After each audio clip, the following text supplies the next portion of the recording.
Hi,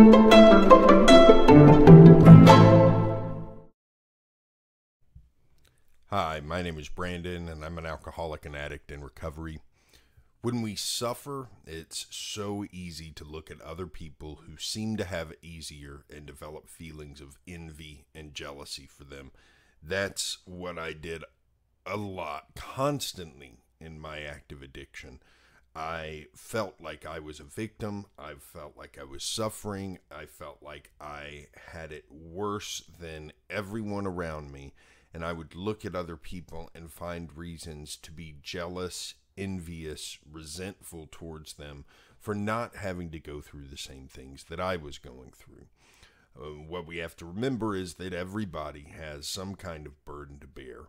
And today I'm going to talk a little bit about that and read some from When Bad Things Happen to Good People by Harold S. Kushner, where he discusses this, and he sums it up really nicely at the end of the chapter that I was reading. He says, "Anguish and heartbreak may not be distributed evenly throughout the world, but they are distributed very widely. Everyone gets his share. If we knew the fact, we would very rarely find someone whose life was to be envied." And it's really easy for us to look at other people and see only what we want to see and find reasons to resent them for having things better than we do or for having life easier than we do.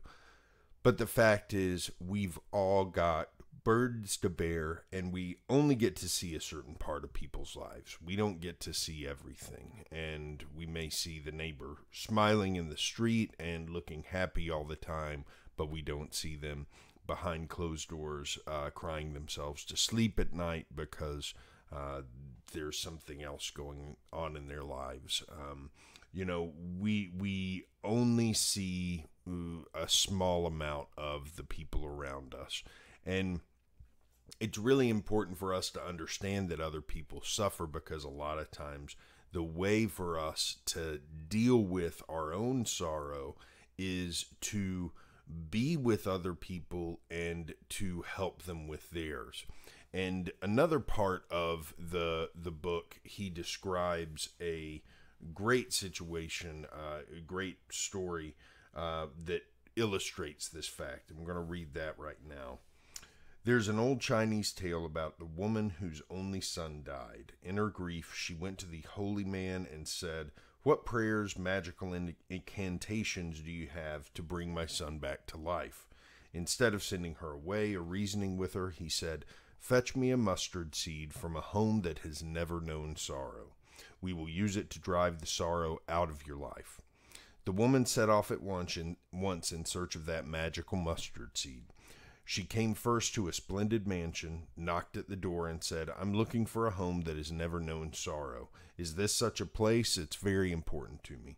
They told her, 'You've certainly come to the wrong place,' and began to describe all the tragic things that had recently befallen them. The woman said to herself, 'Who's better to help these poor unfortunate people than I, who have had misfortune of my own?'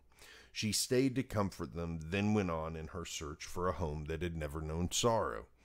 But wherever she turned in hovels and palaces, she found one tale after another of sadness and misfortune.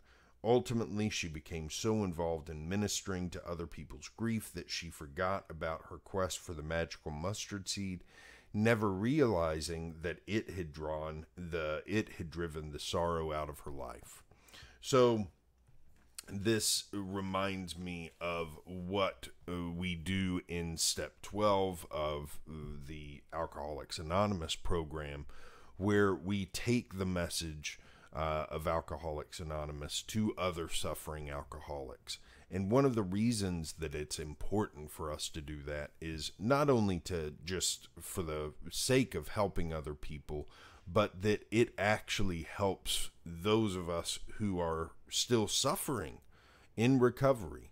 We can go to other people and see that suffering and see that this disease is a thing that afflicts many people. It's something that is a shared experience.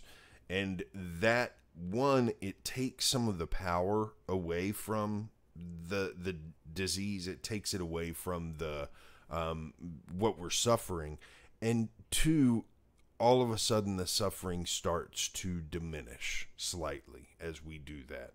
And I think it's really important for me to work with other people who are going through addiction, who are trying to get sober, because it helps me to understand that I'm not alone, and it keeps reinforcing that idea. In so much of my addiction, I felt alone, I felt isolated, and I felt like the woman at the story did. No one else in the world could be suffering the way that I was suffering. And I find every day that I work with other alcoholics, that I talk to other people with substance use disorders, every day that I do that, I find that's not true at all. There are literally millions and millions of people in the world who have suffered in ways incredibly similar to the way that I suffered. And we share so much. And if we get together and share together and help each other, our ability to overcome the suffering and the sorrow in our lives is multiplied. And that's why it's so important for us to work together rather than succumbing to feelings of envy, resentment, or comparing ourselves to each other and feeling like that one of us has it better.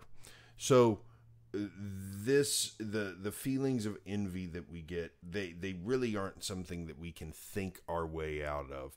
We have to act our way into a better way of thinking, a better way of living. And the easiest way to do that is, if we have suffering of our own, to work with other people who also have suffering, and help each other to come to a better place in life.